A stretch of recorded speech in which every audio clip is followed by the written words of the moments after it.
Hey, welcome to another episode of Geeks from the Multiverse. We are continuing our 80s, 90s, and 2000s theme. But this time we're going 80s action movies. That's right. The most epic period of time with action 80s movies.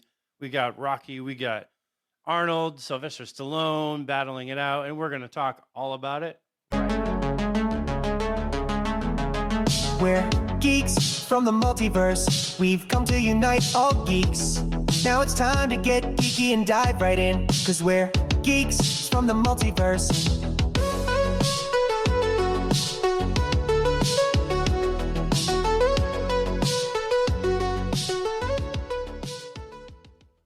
Hey, what's going on, everybody? Welcome to another episode of Geeks from the Multiverse. I am Grumpy Beard. With me, as always, is Captain Listache. Yes, aka Johnny Boy. Anyways, now he's like, "Why did you do that, you fucking widow?" Yeah, a little bit of business before we start, because we just want to give a shout out to those people that are listening or kind of watching, I guess, if you're on YouTube. But you can go ahead and give us that little fist bump. Already, hold on. Let me interrupt you here.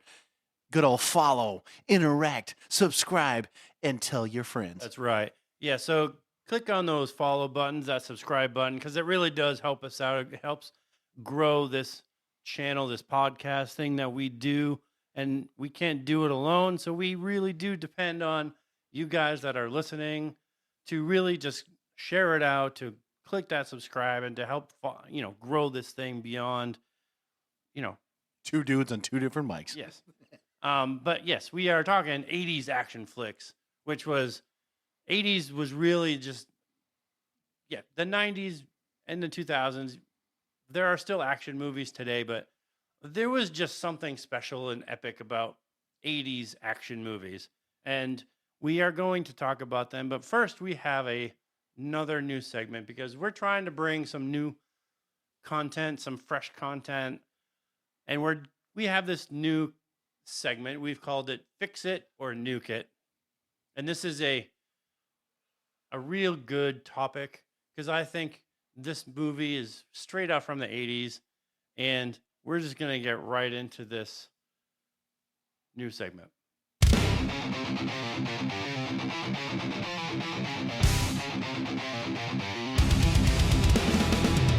Fix it! Nuke it!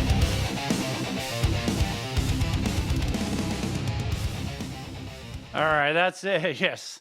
So we've got. Sorry, I love how we had to do that real quick, because when Matt and I were coming up with this, it was kind of funny, because we were like, "Oh, how do we do this real quick?" And we're just like, he's like, "You go ahead and say fix it," and then Matt's like, "Or nuke it," and then we had to time it just right. So it's just cool. It's cool that we're able to do this. But yeah, so what Matt's about to say too, and I'm just gonna say it real quick, is we're basically. We said, "Hey, ChatGPT, what is a movie we can literally roast the shit out of?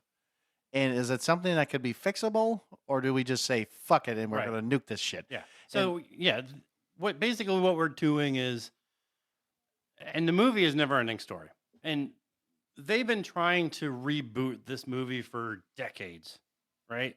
It's ironic because the Hollywood 2025 machine is on this obsession with gritty reimaginings, and nothing kills magic faster than Hollywood right now. So it's what's the next stop for this movie? Falcor with a six-pack and a tragic backstory? Come on. Well, when you look at Falcor, right? So we've talked about Never Ending Story before, but when you look at Falcor, I mean, it's this lovable, goofy kind of looking character, very wise, and it's just weird, and all of a sudden he's like, "Yeah, I'm jacked, baby," and trying to he's make him an actual fucking dragon or something. You know what I mean? Well, and then it takes all the magic out of it. But the worst part of this is, imagine he's Falcor just comes up to you and he's like, "Yeah, baby, you need to get that protein in you," and then be like, "Okay, let me drop you some knowledge real quick," and then you're like, "Wait, what the fuck is this shit?" So there's a few things on why it would be broken or controversial. So one, we have this CGI threat of why when you do a remake of this movie, everything in the original was not CGI. I mean, it was made in the 80s. So you have people in practical suits There's animatronic things that are Falcor was one of those things, and Right. you have practical effects versus CGI, and now a reboot of that would turn Falcor and a lot of these things into CGI. But Falcor, you run the risk of it being nightmare fuel like Sonic the Hedgehog was, right? Where Sonic, when they first designed it, you were like, I don't know what the fuck that is, but that Well, is not Sonic. And just like in our last episode, talking about like the memes and shit. I mean, they destroyed the shit out of him. And so, like, imagine if you're like doing that same thing. If like you make Falcor look really stupid looking, and this like, do you know the way like the ugly? Or fucking, if you turn him into like some kind of an actual like nightmarish looking dragon, more like a demon at that point. you run the risk of like the mystical nature and the whimsical nature of Falcor basically just becomes this like nightmare fueled dragon that is smart, and you're like, no, he's scary as shit now. Like, What? He's like come a on. demon-looking six-pack motherfucking Like- dragon that doesn't make any Right. sense. And so, and this is actually I really want to say this one. So the tone shift danger Yes. going on. Okay, so yes, this is I love how ChatGPT did this. So I don't know if I can say this with a straight face, but Hollywood loves trauma porn. I love that. They really do. Yes. I love that. And then it says, instead of whimsical wonder, expect Atreyu with PTSD, Artex, and Artex dying, but in 4K IMAX slow motion. I mean, come on. I mean, it's true though. I honestly, I mean, they probably would redo the scene, but the scene would not have the same impact. Like, I would not imagine them doing this scene with that same impact. Like, No, and you're right. I mean, I love how it uses trauma porn. Like, Yeah. it's weird, like, but it's true because if we're talking about Falcor being this like jacked, dragon demon looking thing, and then basically throwing in this whole like PTSD factor and like the slow motion dying scene, and I'm like, dude. I mean, you want to talk about I mean, some weird shit right there. you take today's Hollywood and I'm not going down the road of DEI, but you're talking about a character, Atreyu, and this movie alone, everyone's going to be, and I'm not knocking trans people at all, but like there's going to be so many like LGBTQ people in this movie that it would just water down whatever plot existed. Right, and then they would make it about them, and they would never make it would about be the about actual story. Representation. So you have this tone shift of, the movie itself is whimsical. It's wondrous. It's magical. And then you're going to turn all of that into nightmare fuel and representation. Yeah, it's not going to be the same. And the next one is like the modernization curse. Oh god. So you're going to shove in Oh god. TikTok dances and relatable teen slang, and this is exactly what I'm saying. Gender swapping Gamork for Twitter points instead of like storytelling. So you're talking about all of these things of like, well, they would absolutely do it. Well, and you're right. And I love the TikToks dancing thing because no, you're right. They would probably make a meme out of it. You couldn't get away with not doing it in a fucking show Wednesday. Well, true. No, you're right. I Addams mean, Family, you had to make it so like we have to do a dance. They're the freaking Addams Family. They don't dance. well, and not only that, I mean, when you look at like like you said, like the Addams Family in general, like they're not.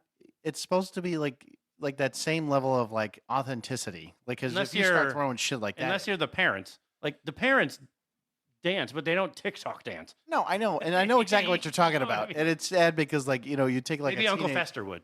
you absolutely. Uncle Fester might. Oh yeah, But- he might. But like no, but like if you look at like Wednesday and like even like the Falcor thing, like imagine a dancing dragon, like, and he's just like doing weird shit in the movie, and you're like, what kind of age were we living in? Is this a musical or what is this shit Yeah, going on I here? just nostalgic landmines. Fans will worship the original, and if you really mess this up, you're gonna awaken a generation still scarred from the horse in the swamp scene. No, I Like mean, these are you're gonna completely separate the fans of the original, and granted, people that never watched the original and don't know what never-ending story is, Which is sad. it's pretty sad. It's pretty sad. They're gonna watch this new one and go, "This new one's great. I love this," and you're gonna completely split fans and go, this one. I don't know what the fuck he just made, but it's not never-ending story. No, and I agree. I think it's one of those things that, you start to look at how they want to, redesign the story or the movie really itself. And Hollywood is not going to do it any justice. I think they're going to royally screw this up in so many fashions. And like you said, they're gonna put DEI as kind of a major point.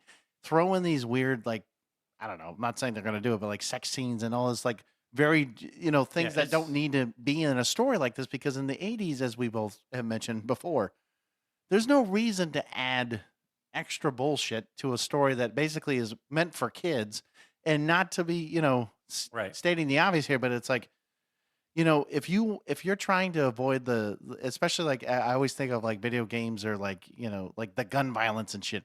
People are like, oh, well, guns kill people. Like, no, actually, no, it's people that actually kill people. They actually use that as a tool, right? Or like in video games, they're like, oh, well, if you're playing Doom, you're going to go up and shoot a school. No, that's not the case. Not everybody's going to go do that. It's, again, the mental capacity. Right.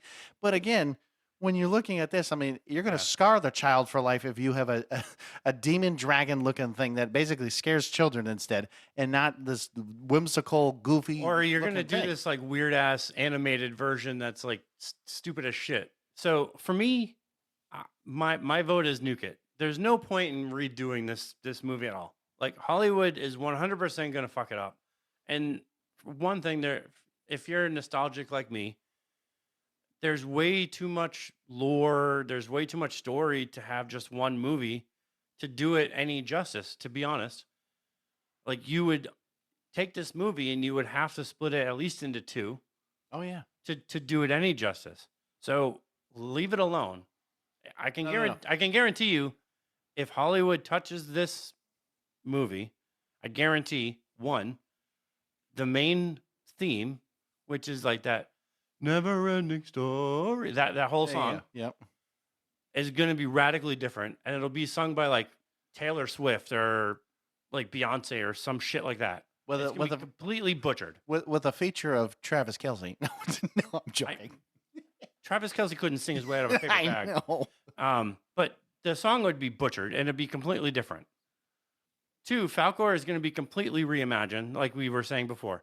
He's going to be CGI. So he's not going to be as magical or as whimsical. And he's gonna look weird as shit. Right. Plain and simple. And then between either Bastian or Atreyu, I can guarantee one of them is gender swapped. So One of again, them is going to be female, and I can guarantee probably one of them would be trans. so I'm gonna go back to Matt's statement about the leave it alone. No, not just leave it alone. Leave it the fuck alone. And you know what I mean? Like, because you don't need to redesign something like you said that is very whimsical, very, imaginative, very, like, again, oriented to kids. And now if you're gonna make it now, like, okay, we're gonna make it for kids, adults, and I'm like, no, No. you leave it the fuck alone. Fucking nuke that Don't- shit. Don't even touch it. think about it, because it's not worth our time. Yep. But going back to the 80s flicks, Yes. sorry, 80s was action flicks. the king of action. So for those of you, I mean, I was between the 80s and the 90s, I was a youngster. So He was a young gun. but I mean, we watched a lot of movies, when I was growing up. So 80s was really, you had that Cold War backdrop, and movies like Rocky IV, Red Dawn, they weren't really subtle about the whole Cold War and USSR being like the bad guy. Well, hold on. I'm pretty sure Dolph Lundgren was never an actual Russian. I know it's weird that they always. No, but he played a Russian. I know he So- played a Russian, but I'm just saying. Listen though. But the reason why I'm saying this though is, like, I love how when you start to, when we've actually talked about this before. And actually, we talked about some pretty racist shit back in the day. When we've talked about certain movies, but like, it's sad that when you have to have a guy that, of course, yes, everyone's like, oh, well, Russians are white. I'm like, typically yes, but they're also different colors as well. It doesn't matter. The biggest thing is, like, the representation of, like, these movies. If you tried to do the same thing today, someone's gonna say, well, that's not accurate you need to have somebody that is actually from Russia playing this role, or have somebody that is whatever the hell it may be. Because Right. Matt knows exactly what I'm talking about. Because Yeah. there's so many things that we're gonna nitpick now if it was a today's movie. Because again, and like all the Rocky movies in general, half the shit that you would see in that movie, or like all those movies, I'm not saying they wouldn't be today, but like it's not that They it wouldn't be didn't. today. It I mean, wouldn't be. It would people be in that totally fucked when up. you were making an '80s movie, you did not freaking care about representation. Like No, it representation wasn't wasn't matter. even a. I I mean, mean, you had white people playing Asian people. you did, and well, no, you did, and especially so. Here's the Like, other, so here's a little interesting fact for you. So I looked this up too. They've even stated like '80s, basically men in the '80s, especially like Sylvester Stallone. The reason why especially like that time frame, Arnold Schwarzenegger, all these guys, right? They were more masculine in that time frame than we are today. Because there was a lot of like when you look at what they looked like back then, and then you look at what today's standards of masculinity is, these guys represented yes. masculinity, and especially Sylvester Stallone, because in this, the Rocky movies, Arnold Schwarzenegger played Terminator and all this other stuff. Like these guys, literally, like you could tell the difference between what it is back then and then now. There was a because level, and we'll get to that part. Yeah, I 'cause know, I know. there is a conversation on that, but like we're talking about like this Cold War backdrop, and yes, I know Dolph Lundgren was not Russian, but correct. you look at Rambo 3. I mean, that was fighting. It wasn't primarily about fighting Soviets in Afghanistan, but there was a political climate that shaped like the villains and the storylines in a lot of these movies, and '80s was really just an over the top culture. Like it Well, was excess in everything. So you're talking Wall Street, you're talking fashion, hair metal was big. So I mean, ladies with their huge ass oh hair, yeah, the like poofiness. Yeah. action flicks mirrored everything, and it was bigger explosions, bigger muscles, bigger guns. Like everything was so over the top. Well, and the biggest thing too is that when you were just talking about like fashion and all that stuff. I mean, yeah, '80s, like when people like joke around, like if you like, I remember like in high school, everyone's like, "Oh, we're gonna do an '80s day or whatever," and like people would like, "Oh, I'm gonna have the long, we'll say blonde hair with a wig or something like that," and then they have to have like. Like I know with like the hair metal band, sometimes they have like the spikes, and they have like the Yeah. the jewelry and the key, like all People that are weird always shit. wearing like the neon colors and And the it was like the vibrant stuff. But '80s, like I said, it was just a thing it where was just a different time period, man. exactly. It was just a different time period, And but then yeah, I mean, it was such a. I mean, I actually dig the '80s. I think the '80s was a oh, good time. it was a period. good time. But I was also going to say, like the rise of these action stars, like I said, like the Arnold and the Stallone. They weren't just actors. They were franchises, which is true because when you look at today and when you think of like action stars, I mean, I'm going to go back a little further, but like if you think of like the I would say like the 30s, 40s, 50s, whatever. A lot of those were like the old westerns. Like they had like their own like style of like the John Wayne and like Clint Right. Eastwood and a few others. But like these guys, like they helped kind of reshape the Well, I mean, action style. even some of those days, like movies were written for John Wayne. Movies were written for some of these guys, and I think Arnold and Stallone, and even like you look at like Bruce Willis and Chuck Norris Or and John Van Damme or Claude Van Damme. Yeah. Like, Jean Claude Van Damme. Some of these guys, like movies were written with these guys in mind, and the studios were marketed around these actors' names, and that's so much not the story nowadays. I mean, maybe there's a few oh, man, where they're like I can tell you one. where you can see like they're in a lot of different things, and You mean like Dwayne maybe the Rock Johnson? maybe he's not one of them. I was Um, wondering if you were going to say that. No, he's not one of them. But you can see maybe some of the bigger names right now are The Rock is not one of them. I was wondering. But He's like, shut up, John. he's definitely not one of them. And John Cena's not the other one either. John? No. But it has gone to the wayside because now everything is about the studios now.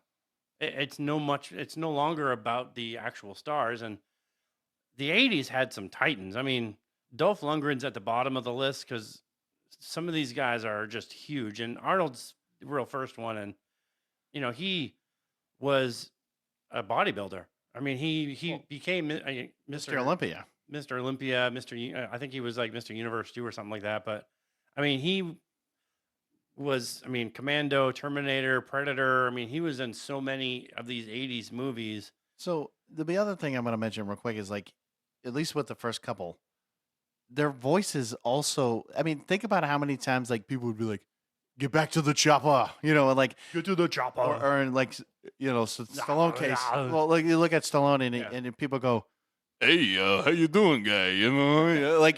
But people that was a good. like, "Hey, how you doing?" But it's true though. Like people would replicate their voices because that was a thing, and so they're like, but it's iconic in their own way. And like I won't try to go any further here, but like like Arnold Schwarzenegger, right? Like I would say yes, you have Predator, of course, being a good one, but like his real role that became this like pop culture god, it was the Terminator. Like he became that role, and everyone's like, hey, get back to the not get back to the chopper, but it was like, I'll be back. I'll be back. Like and all those like weird little phrases, but like it became this like cult following that people would like want to see him in other like really big action star films. And so you have like that last what was it, Last Action Hero, I think was the one, and like a few others or whatever. Yeah, I mean he was in a lot of those, and I mean Arnold, you kind of go back and forth. And what's funny is like Last Action Hero, there's a quick scene when I think the kid that's in that movie goes to like a movie. He's watching, I think, the Terminator, right, or something. No, like that. well he goes into like this movie. It's like a blockbuster type like thing, and there's a big cardboard cutout of, I believe it was like the Terminator, and it wasn't Arnold on this cardboard cutout. It was Sylvester Stallone. Oh, that's funny. That's hilarious because Arnold's in this movie. Well, yeah, because he's a character in the movie. It was like Sylvester Stallone as the Terminator. It was he's like, hey, I'll be back. So you kind of see this like cool thing, but it was like, in the 80s, it was like you'd see Arnold in like the Terminator, and then you'd see him in Predator, and then you would see Sylvester Stallone doing like Rambo, and then you'd see him in Rocky, and then you'd see him in Cobra, and then you would see Arnold in a movie. So it was like they were going back and forth for a long while. I think now they've kind of like mended this like real good friendship, but back then I think they were really like, they were actually, it wasn't saying like enemies, but they didn't, I know for a fact for a while they actually didn't like each other. They actually they despised each other. And then like you said, I think it was at Expendables when they did that movie together way much later, but like they were like, hey, let's just we understand we're big action stars, so let's just squash the beef. And like how many times do you see, at least nowadays, like you see like these weird like it's almost like these animated shorts or something like that, and it's like, what if Sylvester Stallone and like Arnold Schwarzenegger are talking in like over the phone and like trying to hang out with one another, like, hey, what are you doing tonight? You know what I mean? Like, and then you hear Arnold go, well, he's like, hey, I I can't even do it, but like you just see them interacting with each other, and it's funny because again, I'm gonna mention Sylvester here, but like when he's in Rambo, when he's in Rocky. Like or at least let's say Rambo here, but like, split between like a gritty First Blood and then like absurd with Rambo Part 2, like Cobra, it's like this again, this iconic look of knowing what, coming from Rocky and then going to Rambo. They're two totally different characters, but like, with Rambo being, he's got I wouldn't call it a headband. It's like a stash or like a, what I'm talking about? Like just like a bandage like over his head, but it's like, but then he pulls it. I mean, some sort of a bandana or something. Yeah, but like but like you see that, and then you see Rocky. He's like, he's jumping around. He's doing, or his iconic like sweatsuit look. When he's like running through Philadelphia and doing all that shit. Yo, Adrian, how you doing? Like, hey, let me just talk to you for a minute. And he's like, can you stop with this Rocky shit? I mean, look, I'm like, hey, how you doing? How you doing? Hey. He's like, yo, Arnold. Yeah, what? I don't know. No, but like, yeah, so you look at it, and so like he pushes the montages to an art form. Rocky IV literally ended the Cold War. Well, almost. I mean, yeah, almost. Not quite. Almost, not quite. But and then he leaned heavier into his melodrama, but still delivered iconic action.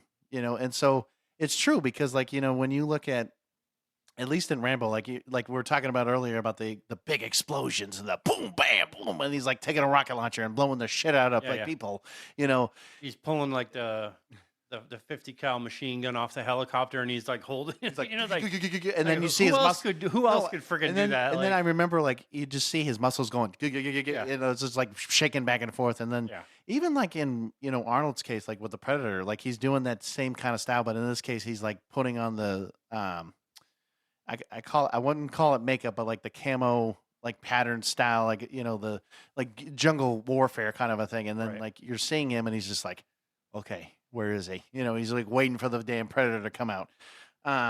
Yeah, and I mean, and another. Come on, kill me! I'm here. Come on. See, but no. Keep that voice. Keep that voice for a second. Hey, Arnold, how you doing? Huh?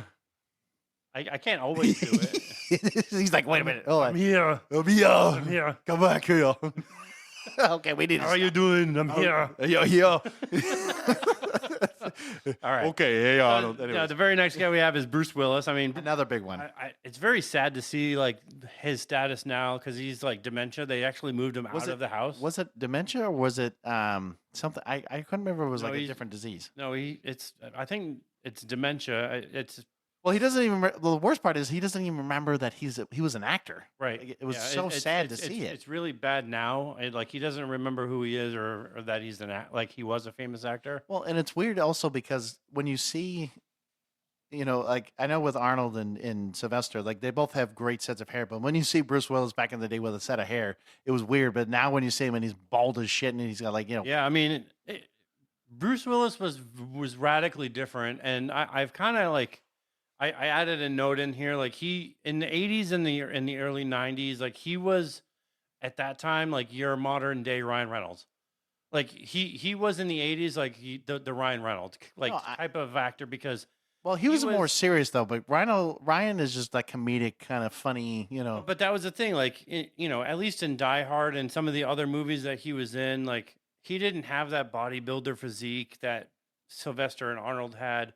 He was and your at least average- in Die Hard, he was like sarcastic. He was vulnerable. He was kind of like your everyday guy that was just like put in a bad position. Well, yeah, and I mean, granted, I know he was a cop, but he's like, he's like hiding an event. Like that was like his main thing. He's hiding an event because he's trying to see exactly what the terrorists were doing. Weren't they Swedish or something like that? I couldn't remember. Something like that, yeah. But Ryan Reynolds would not have worked in the 80s. No, I think he probably he would try to do stand up. I think, or you try to Yeah. do something and it wouldn't work out well. His type of humor and acting would not have worked in the 80s. But I absolutely love Die Hard, the Die Hard movies. I love Bruce Willis. Hold on, I hold on. just think it's sad that where he's at right now. Like that's Didn't we have a conversation about if Die Hard was a Christmas movie or not? we did, and we basically said if it just because a movie happens at Christmas doesn't make it necessarily a Christmas And movie. it's funny because I think he was on SNL at one point, and he mentioned about the whole Die Hard thing. And then he goes on and he says, "Die Hard is not a Christmas movie." And he Right. he's stated. And all I that. mean, I think we basically said the same thing. It's just because a movie happens at Christmas does not make it a Christmas movie. But I mean, that's neither here nor there. Well, But and then this guy. This Yes. guy has been a meme. He's Oh, has yeah. his own following. I mean, the fact that he worked with Bruce Lee back in the day, I think Bruce Lee kicked his ass actually. Well, I was going to say Fist of Dragon, I think is what the movie was, but yeah, Chuck Norris. Okay, this guy was a living legend, and he still is. I mean, people will still make jokes about the fact that he's like, Chuck Norris. He eats nails for breakfast, and he takes it in or something like that, and it's just the stupidest shit. But like this guy, right? Less charisma, more mystique. He was in Delta Force, Missing Action. He was also in a show called Texas Rangers back in the day, but that was in the 90s, not so much 80s. yeah. His stoic, his wooden delivery turned him into this meme before memes existed, which is true. That's I exactly mean, what I was that's Chuck talking about. Norris right there. I The mean, unstoppable man archetype. But because, again, he had physique. Don't get me wrong. He wasn't like Arnold or Sylvester in that sense, but he had some muscles on him, though. He definitely back in the day. yeah. I mean, he's Chuck Norris. I mean, he's a martial artist. He just had that like he didn't have as much charisma as I would say Bruce Willis, Sylvester Stallone. I mean, he didn't have as much charisma as those guys, but he just was a badass guy. Right, and he wouldn't say a whole lot. Like he was like that, like we just said, that stoic, kind of differentness. But like it was also that kind of the wisdom. You know what I mean? Like when he did say something, it was that he had very like wisdom things to say. Right. You know, and so you're looking at a guy like this. You know, he's got that signature goatee, man. He had that signature goatee. He had he had some pretty good hair on him. You know, this and that. And but like even when you look at him now, I mean, it's crazy. He doesn't look that much different. He's just 80 years old now. Or now he just looks old as shit. But he does look old as shit. But like, it's just crazy to see, you know, where these guys are at. I mean, when you look at even, I know at least what I'm going to mention real quick is like we've already talked about Bruce Willis, but like Arnold Schwarzenegger and Sylvester Stallone. Arnold Schwarzenegger definitely has had some some surgeries of some sort because like when it comes to like I'm trying to like fillers and shit. Like you know what I mean? Like you can tell like certain things are a little off. Sylvester Stallone, absolutely, because when you look at his face, he looks a hell of a lot different than what he did back in the day. So it's just sad when you see these guys now because I mean they're still working and they're still no, they're still doing it. They're still doing shit. So I mean, you know, I'm going to tell you this, Matt. I don't know if you've ever seen it, but it's on Paramount. It's called Tulsa King. Oh, I've watched it. That is, oh my dude. I mean, granted, he looks a little weird in it, but like, it's a really great show. I think it's a really great show in that sense. But all right, the next one is Jean-Claude Van Damme. I absolutely, I mean, growing up, like I absolutely loved watching like kickboxer, blood sport. Didn't he? So I don't know. I can't remember. He wasn't in the original Mortal Kombat. I think I think they were trying to give him a role in Mortal Kombat. They were trying to, but they never attempted it. But they were trying to get him to do Johnny Cage, I believe. And actually, what's funny in the new he was Mortal actually, Kombat game that you played. He was, I think the move set for Mortal Kombat was based off of him. Was based off of him, yes. Which I think actually because I saw you play a little Mortal Kombat the other day, as I remember exactly. Yeah, we talked about it. Did you? I don't think we talked. I don't remember talking about it. We talked on the phone. Oh, maybe we did. I'm sorry. Maybe I forgot. The point is there actually was funny. They actually did like a skin where it was like Johnny Cage, but it was Jean-Claude Van Damme style of it, and I thought it was cool because like, you know, this guy hasn't acted in, I would say, a very long time. He hasn't done a whole lot of stuff. He's done a few things newer, but not like to the effect of like Bloodsport or Kickboxer. I think he did a newer Kickboxer, but I mean, I don't think he really quite has what he did when he was doing these movies. But I mean, I don't know if he would have pulled off a really good Johnny Cage, only because he does still have that like really thick like French accent. Yeah. So he also like wasn't really the best actor because a lot of these movies that he didn't really do so well. There's a lot of movies that he did in the 80s. They were more about his athleticism and his martial arts. And that's where a lot of his movies were. I mean, it's sort of almost the same with like Steven Seagal. Oh, there you go. There's another one. Especially because now I'm thinking about it. It's that stupid ponytail that he has. You know, that signature look that he's got. But I know what you mean. It's like it's that weird style. But like, you know, I actually didn't know this. I didn't realize that his branding, you know, was muscles from Brussels. You know, like that is what they called him. No, but I mean, it makes sense. I mean, that it just kind of fits with his persona. But like, I actually don't. I can't remember exactly how his voice goes. I'm not going to attempt it by any means necessary, but I couldn't remember exactly how to do it. I'm not doing it. That's good. That's a good thing. And then we've talked about Dolph Lundgren here, you know. Yeah. So yes, he is best remembered for Rocky IV. So I must break you. Break you, no. I must break you. And then so it's crazy. Like I remember that one scene when he's like, "Oh, let's test his strength," and all of a sudden you just see him punch the living shit out of. I don't know if it was like a robot or like a punching bag like machine, and all of a sudden he breaks the damn machine, and you're like, "There's no way in hell that motherfucker is like hitting this thing and it breaks in half."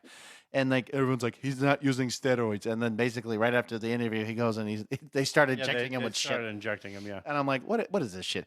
And then, you know, so yes, he's also known for playing He-Man. Yes, back in the day. He's like, oh god, that was a terrible mistake. That was a mistake. And then, so again, often typecast as the foreign villain or stoic enforcer, he embodied the Cold War muscle menace, and that is absolutely correct. He really defined a villain role because it's just how he looked. Like no, he did. It was that, and of course, 80s was always big. I mean, if you were alive in the 80s, actually, wasn't he in Street Fighter? Now I'm thinking about it. I don't believe so. I thought he was. I thought he was actually. There was one character that he actually kind of looks like, and I think that might be the. Jean-Claude Van Damme was in Street Fighter. Yes, he was. That was right. He was in Street. I think Dolph Lundgren was also in there too. But but anyways, the 80s was also that kind of time period where like you could have been a communist.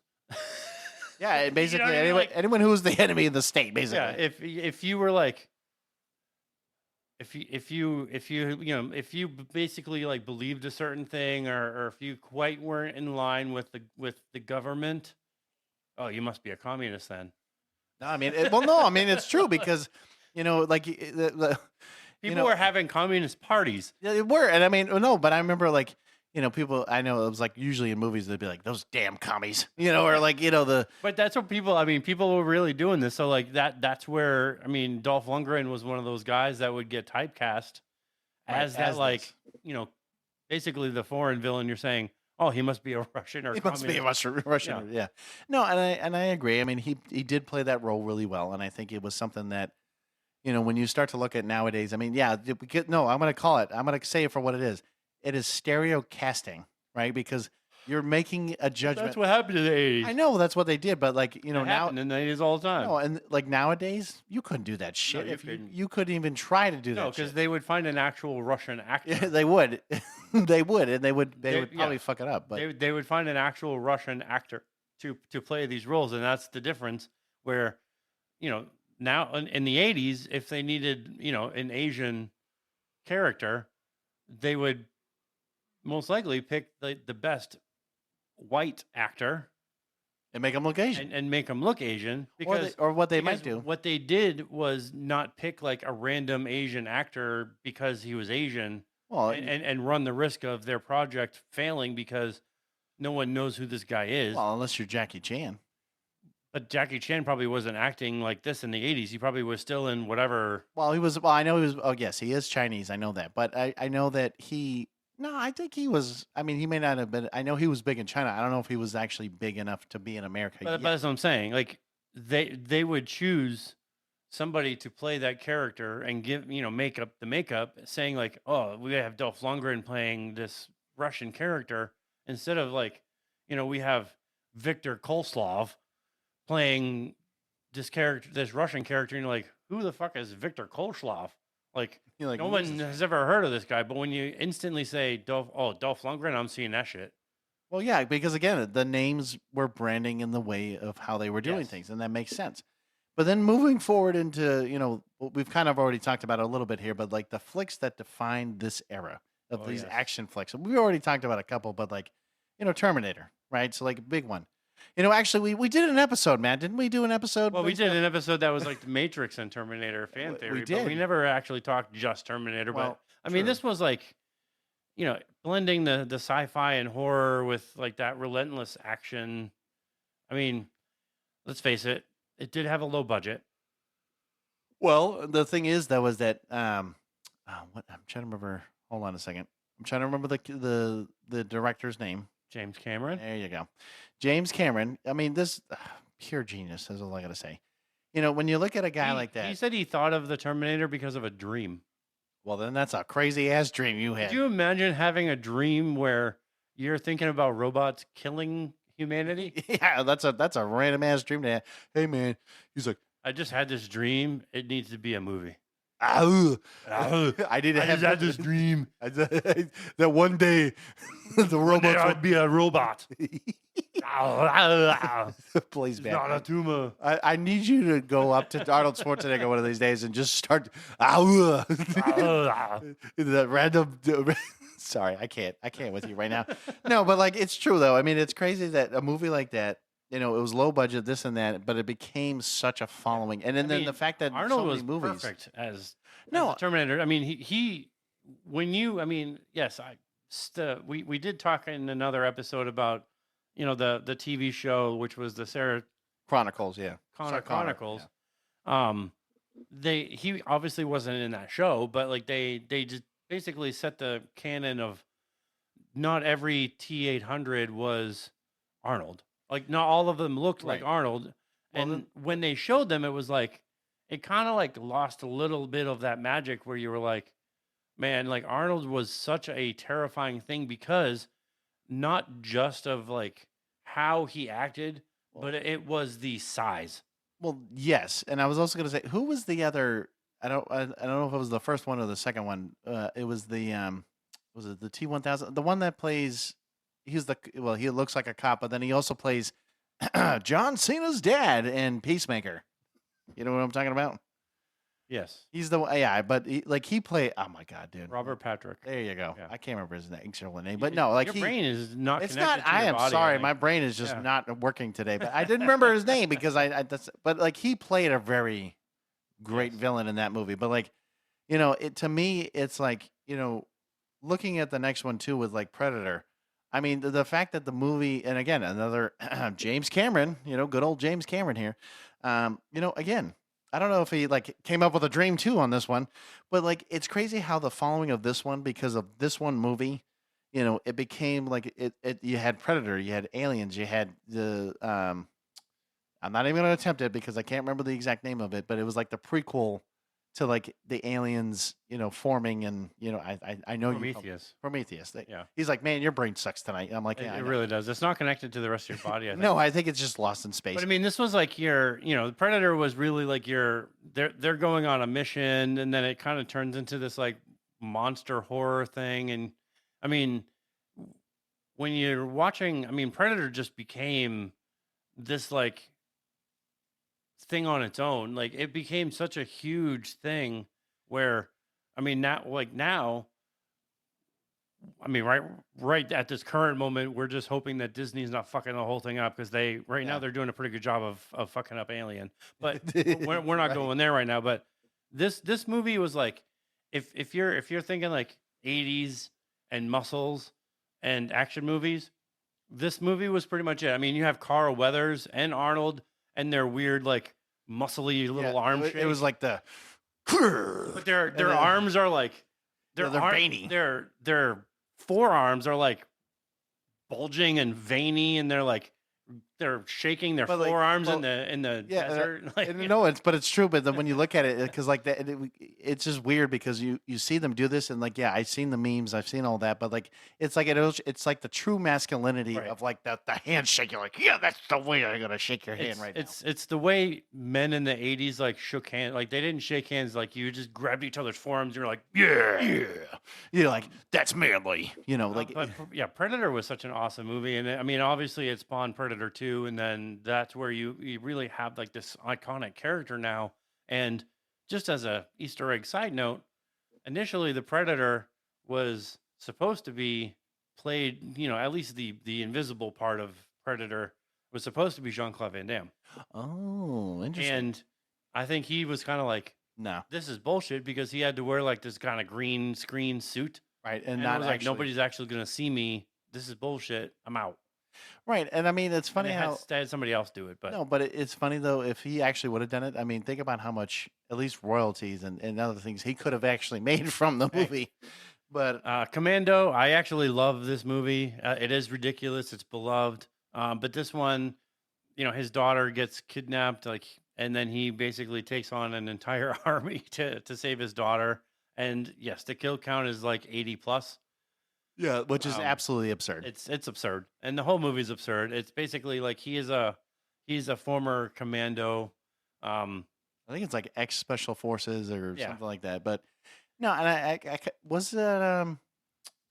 Nope, I'm not even. Nope, It's- I'm it's- sorry, I'm it's- not even gonna try. It's What's basically like he has he's carrying like a rocket launcher thing on his Oh, yeah. shoulders, and Yeah. it's so super absurd, but it's just one of those iconic 80s movies. Like you just watch it and you're like, it's got things blowing up. I mean, he when he's first like looking for his daughter, he finds this woman like leaving the mall because they're chasing him, and he finds this woman like in the parking garage, and her car is so small. Of course, Arnold, he's huge. Oh, he's a big guy. Yeah, absolutely. He finds her, and because he can't fit in the car, he rips the seat out of the vehicle. I do remember that scene. Yes.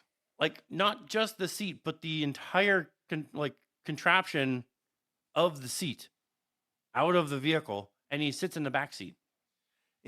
I can only imagine like, I was just thinking about it because, like, I was like, if I tried to even do that, I wouldn't be coming close to like taking a seat up out and then trying to sit in the back seat and like try to drive at the same time. We're talking like the metal tracks and everything, not no, I like just the understand. cushions. Like the whole seat contraption. He just like fucking rips it out of the car, throws it to the side, and like gets in, closes the door, and he's like, "Let's go, Right now, come on, let's go."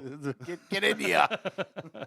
Oh, jeez. And we've talked about RoboCop before. Yes, I think we can let that one alone Yes. because we definitely deep dived into that one. And then we've talked a little bit about Die Hard here, but Die Hard, yeah, Hans Gruber. Hans Gruber. And who was the guy, Matt? Who was the guy that played Hans Gruber? You tell me. Do you know? I know Is your- he was. is your I know. brain- I know his name. I know is your when brain Harry connected? Potter was Sirius Snape, but I can't remember his actual name. I guarantee Rick. Wait, Rick. Hold on. It was Rick something. Hold on. Rick. It wasn't Rick Allen. No, it was Rick. Damn it. I can't. Damn it, Matt. I know his first name was Rick. I know his first name's Rick. Right. Nope. Damn it. I really. Oh, I am drawing a blank. How about an Alan Rickman? Okay, I was. Hold on a second. I did say. I know I said Rick Allen, but I wasn't too far off. I just switched the name around. Okay. Well, yes. Okay, Alan Rickman. Okay, I'm sorry. Anyways, no. The movie itself, because it changed, the action forever. It was a tight script, relatable hero, confined setting. Hans Gruber became that template for classy villains. There was again the tension between Hans Gruber, and John McClane. Like it was, you saw it in the film, like, and you saw it because it was always it was the damn walkie-talkie. And so, like, even though he's like hiding in the vents, and then all of a sudden you see And Hans, the cop too. The cop outside. I know. Well, hold on. So the problem is, I know the cop outside. It was Carl. Dang it! Hold on. I know he played in Family Matters. I know that he was always known to play a cop in most of these like movies back in the day. You're gonna that one. I cannot remember his actual name, but like, anyways, It was Reginald Vell yes, Johnson. Benzel Johnson. So Yes, he played Sergeant Al Powell. yes, but he always played the damn cop in the movies, and that was Right. just his role. But like, no, like you see the John McClane, Hans Gruber thing, like I said, and then I remember like at the one scene, he's like, Hans Gruber's like trying to figure out where he is in the vents or whatever, and all of a sudden you just hear him with this Uzi going, trying to get him out, and he's like, oh shit, and he's like running as quick as he fucking could because he's like, fuck, I can get shit up right now. Yeah. And I'm like, yeah, well, there you go, John McClane. Die Hard is such an iconic movie. So the next one is Lethal Weapon. Now this was like your This is Mel Gibson, baby. Mel Gibson, Danny Glover. This is your this really, I mean, This was another one too. Like besides the Carl Weathers and Arnold thing, they do that same handshake. right. But this Lethal Weapon which is 87. This really just created the script for the buddy cop formula. Granted, there were buddy cop movies, before this one, but I think Lethal Weapon really just started that trend of like, this is how buddy cop movies look. And it just Mel Gibson's like unhinged energy, and then you have Danny Glover just being that weary kind of straight guy. It just made movie magic. Like you have these two characters that are just a complete opposite of each other, and you're putting them together, and it's like brilliance.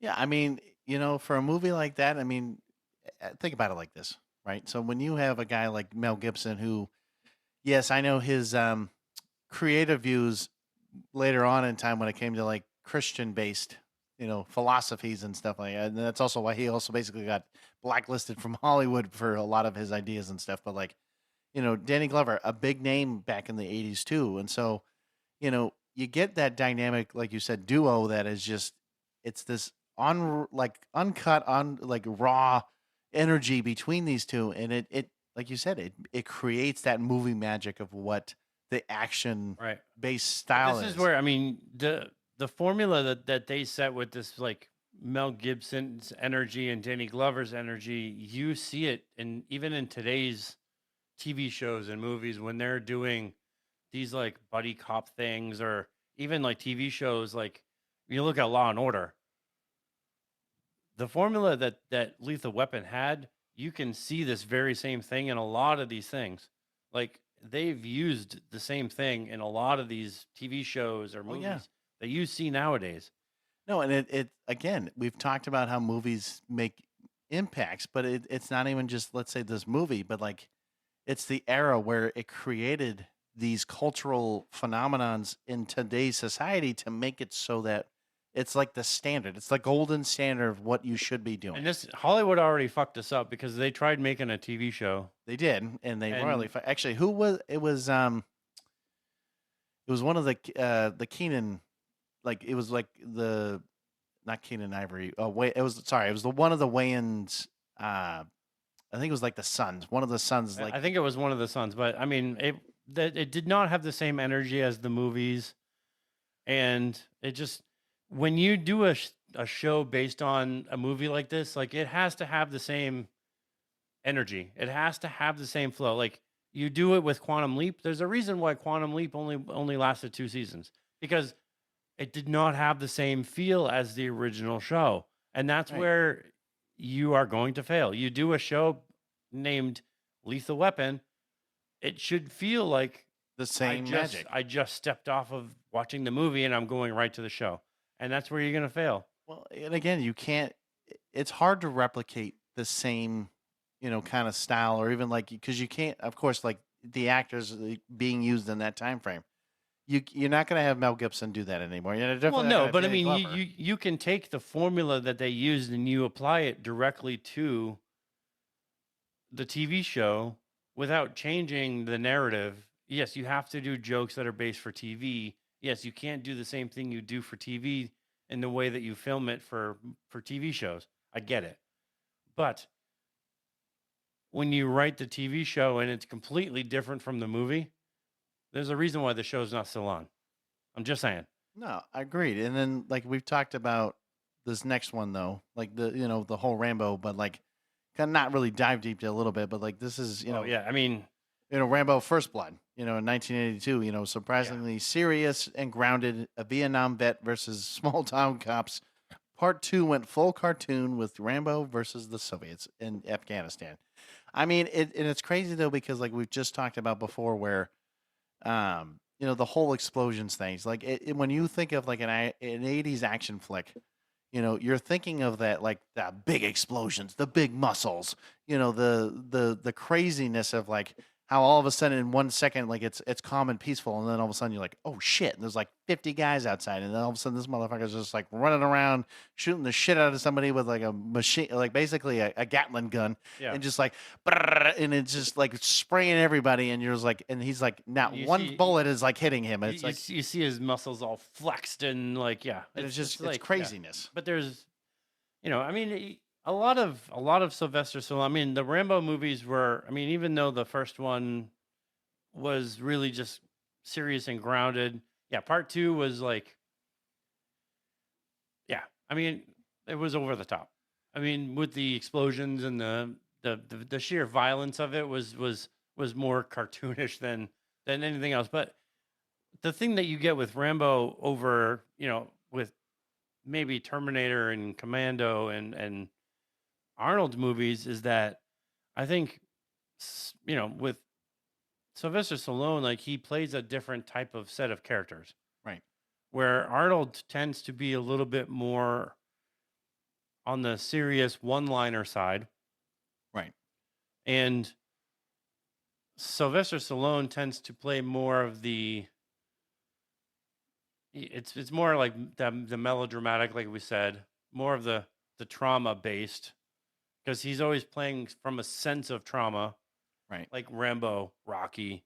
There's always that sense of hurt that he's playing from. So they're just different movies. Right. And then like good old John Claude Van Damme with his good old Bloodsport. Yes, 1988. A good old cheesy martial arts tournament flick that introduced CBD to the world. Pure guilty pleasure fun. I mean, I'm not gonna lie, I really didn't see this movie, and I know he's gonna be like, "How dare you not ever see this movie?" Oh my gosh, I know. Bloodsport is just a classic. Yeah, it's just your classic beat 'em up, like martial arts. He basically plays a fighter who enters like a worldwide tournament, Yeah. and It's just basically that. I mean, it's basically just him fighting, and there's, I think um, one of the guys that are in there is actually like Chuck Norris. He's actually one of the guys Oh, in the that tournament, I that didn't that, realize that that. fought. No, Chuck Norris isn't. He's one of the guys that fought um, Bruce Lee as well. Oh, interesting. Okay, cool. I didn't know that. Let me That's see if I fun. can get a cast listing here. Okay, well, while you do that, I'm gonna talk about good old Mad Max 2 here, the Road Warrior. Well, don't move on too quick. Oh, I'm sorry. Let me just rephrase what I just said. I'm trying to. It's like I'm just gonna try to do this real quick as we're talking here.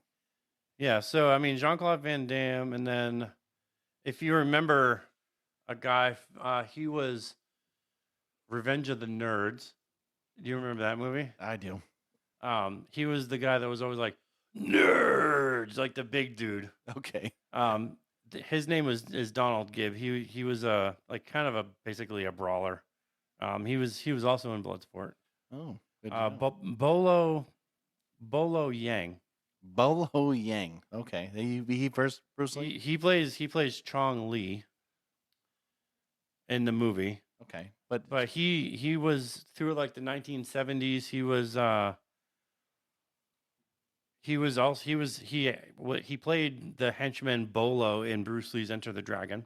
oh, that's what it was. I couldn't remember the exact name, but okay, that makes sense. He was like a lot in the like 70s and the 80s. Like he was a lot of in those like Bruce Lee kind of movies where he was like the clones of Bruce Lee, Enter the Game of Death. Like a lot of those like Oh yeah. Asian kung fu like movies. Like he was in a lot of those, but yeah. So this guy was like Chong Li. He was like the main guy that was like in Bloodsport that like everybody was really deathly afraid of, and like in one of the matches that he has, like I think he ultimately kills like the first guy that he goes up against. So everyone's like, shit, I'm not going. I don't want to go up against this guy. So he's ultimately like the guy that he goes up against, Jean-Claude Van Damme, and Oh, okay. in the match they fight, he has to like they basically do this like wrap around the hands and I think it's like honey or some type of like a glue, and they cover the tops of their hands with glass, Oh, shit. and so that's how they're fighting. Like they're basically like I mean, damn, I don't know if that's comfortable at that point. You know what I mean? Like to put honey on top of it and then be like, hey, we're gonna throw some glass on this bitch and just like start. well, beating the basically shit out of each other. the tops of their hands are basically just like razor blade glass. No, So I know, they're but punching each other with like that. I mean, shit, man. Talk about like. I don't know how to call it. I mean, imagine if you and I did that and be like, well, "Oh, let's go." your hands are fully wrapped with No, like, no, no. I glass, get that, but I mean, if you get hit in the face with that shit, man, talk about glass for days. well, I mean, you're fighting in a tournament called Bloodsport, hence the name. hence the name. So Uh, yeah, moving on. Yes, Mad Max 2. I mean, Mad Max 1 was great. Mad Max 2 really, this movie sets of movies really. I mean, you can say like, I don't know where Walking Dead would be, yeah, yeah. or a lot of these like post-apocalyptic movies or TV shows would be without Mad Max or Mad Max 2. Mad Max was really before the 1980s because Mad Max 2 was 1981. But this really showed how post-apocalyptic action could look real and dangerous. This was like, yes, there were explosions. Yes, there were things that were happening, but like it looked like this could be real life. Oh yeah. I mean, the I don't even know how to describe this movie in some ways because like there's just so much going on, like especially like the deserts, like in the desert, like scenes and stuff, like when they're just like Another Mel Gibson movie, by the way. yes, another Mel Yeah, Gibson. if we haven't mentioned that and you didn't know. No, I mean like it's just there's so much explosions, there's so much like shit going on. I mean, of course what was it, the dome, or like that, not the dome, but the Beyond Thunderdome, the bitch. yes, bitch. You got to add that part in there. No, it's just again there was just so much shit going on. Like That was the Road Warrior was number 2. that's what I said. Yeah. Yeah. No, I mean again, there was just so much going on in that movie. Like I feel like there was never a dull moment. You know what I mean? There's Yeah. just so much shit going on. You just like have to watch it, and you're just like, holy fuck, what is going on right now? And then we got some cult classics. Good old here. Actually, I don't think I've actually seen They Live. Oh, They Live was Roddy Piper. Good old Roddy Piper. Yeah, so he basically was like, this movie was, I guess if you would live in like the conspiracy type world, it was basically he was believing that there were, like, I believe it was aliens. I'm pretty sure Roddy Piper over here, he didn't do a whole lot of movies, and I think this was one of the very few that he ever did, right? Because I don't think he did too Well, this many. was written and directed by John Carpenter. Oh, okay. No, I'm just So- saying though, like I don't think he did a whole lot of movies though, if I'm not mistaken, right? No, I mean, he really didn't do a whole lot, but, yeah, this was like, I mean, it's from an older, like 1963 movie, I believe, but like they, it's kind of like a they in air. I'm air quoting here. You guys can't see me, but I'm air quoting. That there's basically a warning that it's like aliens are recruiting people to basically take over humanity and control humanity. And Rowdy Piper is one of those characters that's like, you can basically see these things with a pair of sunglasses. So when I did. Okay, I think I did when see some clips. when you put these sunglasses on and you look at these people that are they look like these ghoulish, bug-eyed aliens under human facades. Okay. I do remember seeing a little bit of it. Yeah. Okay, I know which one you're talking about now. Yeah, so it's basically like that's they're basically aliens and they're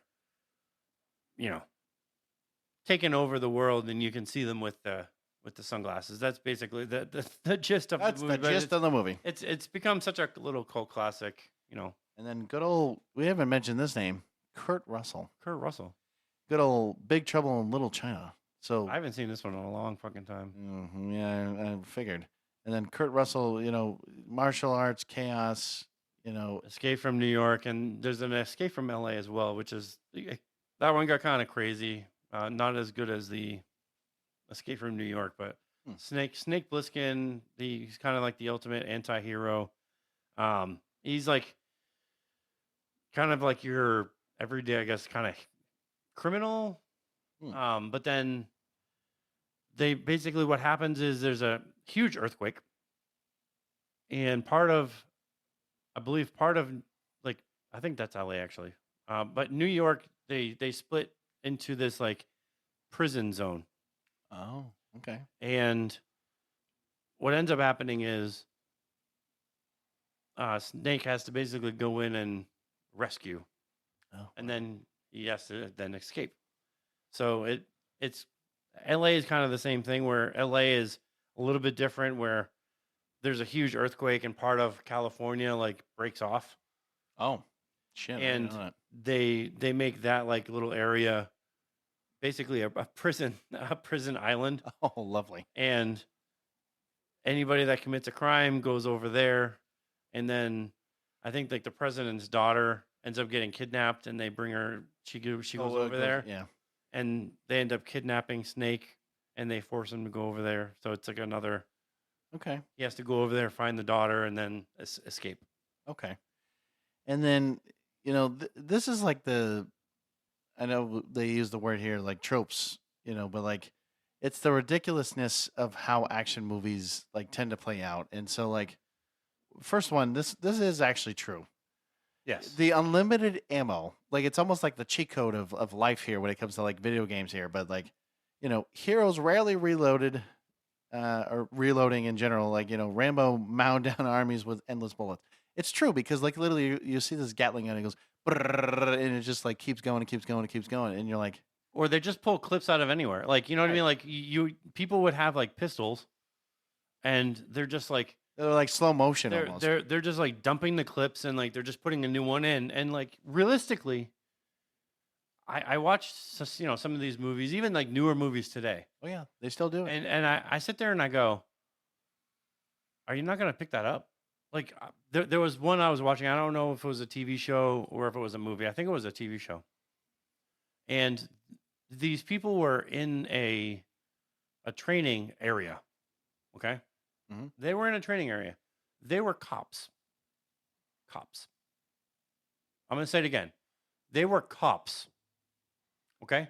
I love how you hold on a second. I love how you just say cops, but you were like cops. They were cops Sorry, go for it. in a training area that was for shooting. Okay, so get this picture in your head. Oh, I'm imagining it. Cops in a training area. One of the cops, she's a female cop, takes her gun out. One, I mean, she shoots sideways, which is one of the bad things, anyways. You wouldn't see a cop do Unrealistic in that. so many ways, but yeah. She fires a couple shots. Hits the thing that ejects her clip. The clip falls on the ground.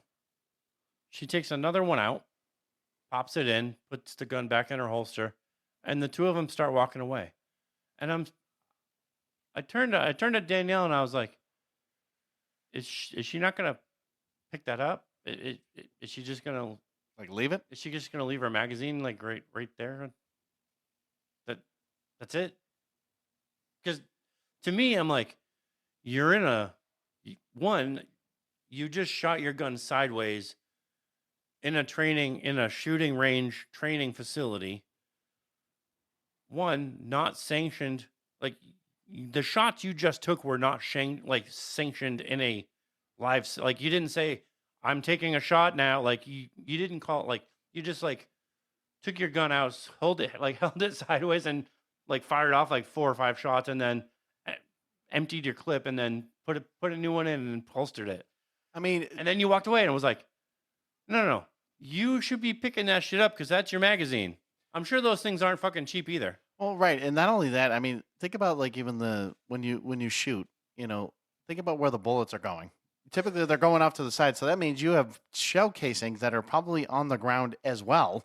So you're just leaving shit everywhere. So you're just an asshole at that point. Like you're just. But leaving I'm everything sitting there. there, I'm thinking, and you with the unlimited ammo, like, yeah, they're like throwing clips to the side and they're just pulling clips out of anywhere. It's like, wait, you're already talking about like Arnold and Sylvester Stallone, and you're talking Bruce Willis, who was wearing a fucking tank top and jeans without shoes, in Die Hard, right? Like, you're talking about these guys who are barely wearing clothes because they have to have their muscles showing The entire time. the entire time. My one question is, where are they getting all this ammo? You know where they're getting it? Think about it, man. Where are they getting it from?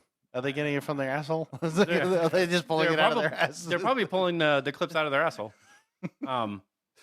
But that was the thing. I mean, in the 80s, you didn't question it. You were like, oh, this is awesome. He's just mowing down everybody. Like, And you just don't know where the fuck they're getting this ammo from, but it's all good. and then Oh, this one's a big one. I don't know.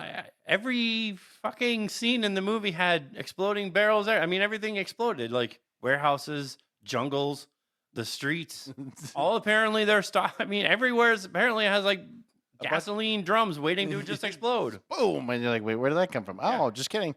No, I agree with you. I mean, because like again, that was the theme of those action 80s like films, because there was nowhere that you couldn't see an explosion from. So like, you just wait about 2 seconds and you'll see another explosion just happen. Yeah. And then like, disposable henchmen. I love this one. That should So- be a band name. It should be. Maybe you should start it. With the disposable henchman, we'll be back next week. Gotcha. No, no. I mean, because like again, it's like bad guys existed purely to be cannon fodder. They lined up They to just- be mowed down. They just came on the movie just to be killed. Dude, it almost sounds like they're like stormtroopers. You know what I'm saying? I mean, Because I mean, again, where do you get them from? I don't know. like the battle droids, you know? Oh, don't get me started on that shit. No, but like, it's- Roger. damn it! I know you were gonna say that, Roger. Roger. No, I mean, but it's true though. I'm like, where are they getting these guys from? Like, where are they coming from? What are they doing? And it's almost like, Are you just like holding a convention of like henchmen? Like, Yeah. hey guys, I need a new henchman. When here. you watch the credits and there's like henchman number 1, henchman number 2, henchman number 3, and they don't actually have a name, yeah, and that's where you get the disposable henchmen. Like they didn't even have enough time to give them a name because they didn't matter. because they were like, fuck it, you're just an extra. Yeah, at this you're point. just you're number 1, you're number 2, and you're number 3, and you're just all gonna be dead because Arnold's gonna kill you. Right, and then what's going to happen is you're just going to see the same henchmen over and over again because you're like, wait, weren't you in the scene just 2 seconds ago? Yeah, Oh, yeah, they reused these guys all the time. Like you would see one as like this would be like henchman number 2, and then it would be like / lawyer. Because then Right. like you would see him later on like walking in the police station like wearing a suit, and he would like his hair would be different because he would be playing like some random lawyer coming in. Right, and then you're just like, what? Wait, Weren't you where- just a did lawyer? you just get blown up? Or like, or the opposite. They play a lawyer, and then all of a sudden they're like, oh, so you're the henchman now. So that's what your side gig Yeah. is now. Yeah. And then Yeah, so this was every single action flick in the 80s were full of one-liners. And if you doubt what I'm saying right now, look it up. just any freaking action movie in the 80s, well, just watch it because you will get one-liner galore when you watch RoboCop, whether you watch Predator, whether you watch freaking Rocky Oh, yeah. or Rambo or any one of these movies.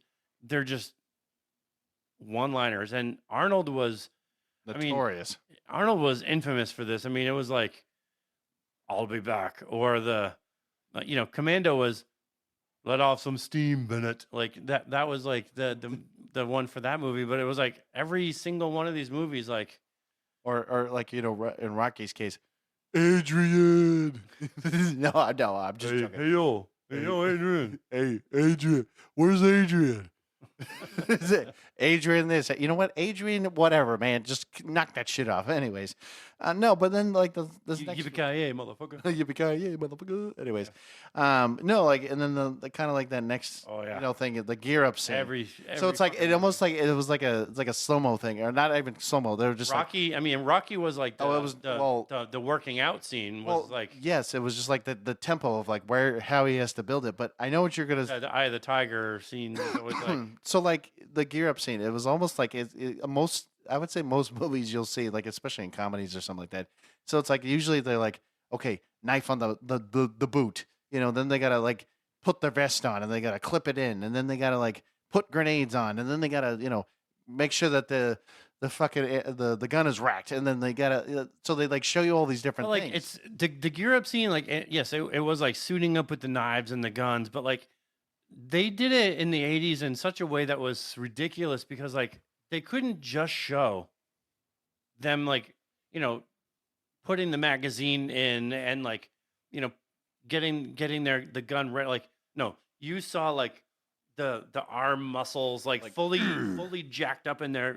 It's like yeah, they're- they're but doing like their thing. and the arms like all sweaty and oiled up and like And then you see like the sweat dripping off their face or something like that, and then you're just and like they're putting the grenades like on their vest, and like you're Right. seeing like their arms like are all still jacked up, and you're like, are you like flexing while you're you're like well, yeah, and then like a lot of them, especially like Predator or like some of the other movies, like I'm also thinking like Rambo here, but like like they have to like tighten up their bandana, like, and then they had to like make sure that everything was like perfect, Yeah. and then they had to like almost show off their chest and be like, okay, let's do this, and it's true though, because it was like a pure testosterone ritual, and it had to show all those pieces. And in the 80s, like we loved it. We ate it up. We were like, oh yeah, dude, he's getting ready. No, so basically, it sounds like you and I just like one morning shoot go, okay, hold on, like get all the and be like, yeah, all right, let's do it, and then you're like, wait a minute, where are my keys? Or something stupid like that. Like shit, I gotta go back and get my keys. Yeah, I don't know. The 80s was such a different. I mean, we already did mention like the Cold War undertones. I mean, Russians were in the 80s. That it was always the Russians. I mean, the Russians were the villain. I mean, they were. Yeah, but well, It was always East versus West because the biggest thing about the 80s was, are you a communist? well, I mean, that was always the look biggest at question. look at friggin' Red Dawn. You know what I mean? Like that was a prime example, like them invading us and going into like Yeah. somewhere like Oregon or some shit like that. You know, and just be like, okay, we're gonna invade your shit. So I mean, you kind of like asked the question of like why these movies like would still work today, because I mean, for the one thing, a lot of these movies in the 80s, let's face it, you're either looking at practical effects or you're looking at Superman level CGI. And if you remember Superman, like the Christopher Reeve Okay, Superman, that's what I was gonna ask there. Yeah. 80s CGI is horrible.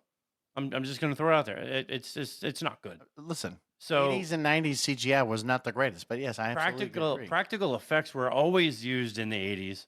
So when you have explosions, they were real explosions. Car stunts were real. Like the squibs, which are, if you don't know what a squib is, it's these things that you wear like under your shirt. And when you, basically like when you get shot, these things explode out of your chest. Right, so And- basically it would be like blood or something that would just come out and be like, "Oh, you shot me," or like the kind of like when people get shot and then you see like the bullet holes and shit, and it's just Yes. boom. you So know? it felt more real and it felt more raw because they were practical. They were things that were happening on the scene, and it wasn't like CGI. It was authentic looking. Right, because I mean, you had to make it believable. You had to make it as real as possible, and then like clear heroes and villains, right? Because that's true. Because like sometimes I feel like in some movies you don't really know who is what. Sometimes because depending on how the story goes, but like in this set of like these films, right? So like the modern Oh, action, yeah, you had a hero, and you knew who the villain was. Like right? You knew exactly, but like I said, like the modern action often like gets murky and the shades of kind of gray there, and the 80s ones unapologetic. There we go. Sorry, hero good, villain evil. Simple but effective. Yeah. I mean, again, you look at John McClane and Hans Gruber. Like that was a prime example of like, okay, you know who the villain was, and you definitely know who the Yeah, hero was. you definitely knew. So, and a lot of these films worked because of the stars. Like you knew who these personalities were. You knew Arnold. You knew Stallone. You knew Bruce Willis. Like when you saw that Arnold Schwarzenegger was going to be in da da da movie, you were like, "Yep, I'm going to see it. I don't care. I really don't care." Same thing with Sylvester Stallone or Bruce Willis. Like whatever movie that they were going to be in, you were like, "I am going to see it." I don't even care. I'm just gonna go buy a Yeah. ticket. And then like you look at influence on modern action. A lot of the John Wick movies, and I'm one of these days you're gonna fucking watch it, Okay, John. listen, I'm telling you. I know. Actually, I did attempt to watch. I think the first one, and I was. It was good. It was good for the most part. But this I know, is just watching where the rest of them. this is where John Wick owes its style to the 80s choreography and the tropes from these 80s movies because of the way that they made this movie. And Expendables literally was a love letter to the 80s action flicks. Well, right when you start to bring in, like I said, Arnold Schwarzenegger and Sylvester Stallone, and actually, I think more modern, like Jason Statham, and I think Terry Crews and a few others, like they all kind of joined together to like make this film. And actually, 3 films to be exact, Yeah. unless they made a 4th one. But No, they made 3, I believe.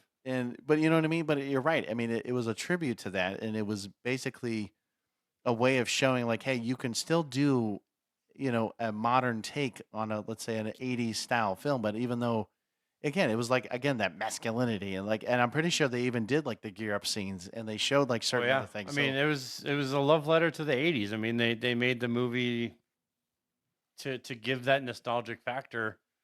I mean, they're good movies, but it gives that nostalgic factor back to the 80s. And yeah, I mean, didn't they do? I'm pretty sure they did like that handshake. Didn't they? I don't know if they did or not. Oh, I thought they should have if they didn't. So let's I guess we can kind of debate it on a little bit. I mean, as far as like what the best 80s action flick and the best 80s star.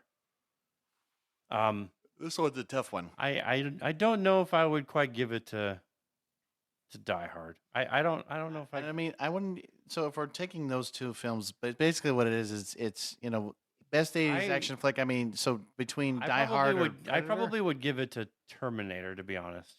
I would. You know what? I'm gonna say it like this. I'm either gonna give it a Terminator or Rambo.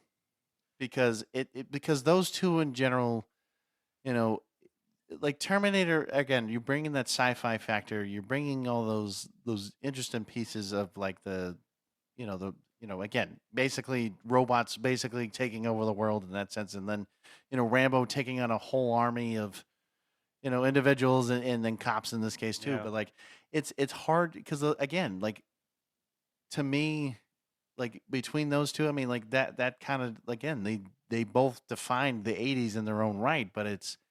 I mean, I just think I think like can't really pick a film. You know what I I mean? just think it's crazy when you think of a time period like the 80s. Okay, Well, you correct. you think of a time period like the 80s, and then you look at the movie Terminator. Yes, it's you know cybernetic robots. You can call them robots, I guess, but they're more than just robots, right? Because they're controlled by what? Skynet, Skynet. And what is Skynet? AI. AI. Was AI even remotely a conversation piece in the 80s? Not a fucking chance. Not even close. And what do we have now? The one thing that Matt and I use quite often. You have AI. So I think it's one of those interesting things. Like you can go, wait, you did a whole movie concept on this AI basically taking over and killing humanity Well, hold on. Based off of the director's dream. on a dream before there was even a thing called AI. No, I mean, I agree. I mean, I will say that in the case of this, I mean, okay, I guess you're right. I guess if now I'm looking at it like that, I guess I could probably give it to Terminator. In the I just sense think of I just that. think it's a crazy concept to think about. Like you're like before the AI was even a thing. a thing. It might have been like a concept of people going, "Oh, that'd be cool if we could do it, something with AI." But I don't know if somebody could actually create like a real artificial intelligence. I mean, people have been trying to, and obviously it's not until like we have it now that it Right. actually exists. But like in this movie, you're thinking like in the 80s, this movie is about AI basically taking over and Well, and again, I mean, okay, is so crazy. I guess we both can agree. I guess in this case that yes, Terminator would probably give the better edge because of that fact that it also it basically drove like the technological age that we are in today, and Yeah. it's weird how we see it in an '80s film that happened what 40 something years ago now Yeah. It's easily. So it's yeah. like it's crazy to look at that. You know what I mean? And so you look at that, and then you look at the best star. The This best one's star. a very, This one's very, tough. very hard one because when you look at Arnold versus like Stallone, I, it's tough because, or it says even right here, or does Bruce Willis steal with Die Hard? I won't. No, I can't say that Bruce Willis steals that because of Die Hard. I think, in my personal opinion, I have to give both Stallone and Schwarzenegger like credit because they both really helped, the '80s action films in general. You know what? I can't give one or the other. I can't. And I know you're I'm pondering it, but I'm going on a limb because one, I mean, I've never really considered Arnold being a great actor. no, I mean he's yes, his acting sometimes can be atrocious. And Stallone is a great actor, but I think he's limited on certain roles. Well, I mean, like I said, But both, when I look at Bruce Willis, granted, obviously he can't act now, but when I look at Bruce Willis, he's done more than just action.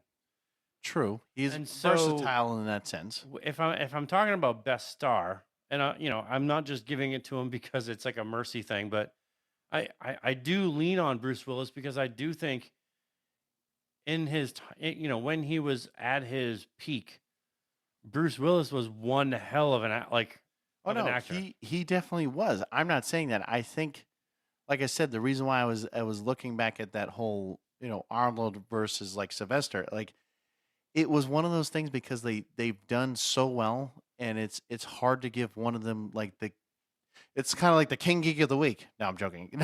Like the king of Well, that'd like be me. shut up. We're not going there. No, I mean like we're trying to figure out like the king here of like the king of the 80s action films. Like I think it's tied between the two of them, I to be honest. between those two, yes, they're between. But I think to me, Bruce Willis steals it because not just of Die Hard, but because of his acting ability. Like he's not like Arnold and Stallone are reliant on one, their physical size and their strength. Bruce Willis is reliant on his acting ability. And that's True. where I think steals it, because it's not like just Bruce Willis was all they ever did was Die Hard. No. Bruce Willis was in a shit ton of things. Oh yeah, I agree, and I know he can be versatile in the sense of saying, "Hey, you know what? I can do action. I can do a drama. I can do whatever." He's been in dramas. He's been in comedies. I mean, he was a funny dude. He was, and like I said, it's if we're basing it off of an '80s action film, in the sense of like, or just the era of action films. Like I said, I'd still give it to Bruce Willis. I know, but I'm still going to give it to both the other two because it's one of those things that like they help define those things. But like the last thing here, the most over the top scene. Now this one, so Rambo single handedly, annihilating, Soviets, or in this case, let's say with Arnold, so he has got two here, like the Predator handshake, or even the Commando's Garden Shed massacre. I mean, because it's funny because like when you think about it, like the whole handshake, I mean, it is iconic and it's still even talked about to this day, But I mean, granted, yes, when you're looking at let's say Commando or even Rambo, those two. You know what? Alone, you know what's funny is there's a guy, and I don't remember his name, but he's on YouTube. Wait, I'm sorry. Are you saying that you can't remember anything right now? Just like no, I don't remember what the guy's name on YouTube is, but there's a guy on YouTube who has been the end credits on Predator. The very, very end credit in Predator is like a TV show ending. Really? Yeah. And there's a guy on YouTube. I'll have to look it up. He has this whole series of videos. Yep. And he's basically like, there is not a single like theme song that does not work with this ending. He basically has gone through like songs after song after song after song, and every single one of them almost 100% works with the ending of Predator. Interesting. And it's like the craziest thing because it ends like a like they don't just go into like the credits, they show like all the different characters. Oh yeah, yep. And it's the way that it was filmed. Like he's put like, the Family Matters theme. Oh God. But he's put like all these different themes of like TV shows and all these different things, and it's like I don't understand how all of them work with this ending, but they seem to all work, and it's the most hilarious thing. But I do think maybe the Predator handshake or that last ending part of Predator, because it's so ridiculous, because it's just one of those things like you're watching it and you're like, why didn't they just go into the credits? Like why do they do this like weird TV show ending? And if you've ever seen the movie, like you know exactly what I'm talking about. Yeah. Because if you've seen like Family Matters or you've seen like any kind of like 80s or 90s TV show, they do like the theme song and they're showing like all these like,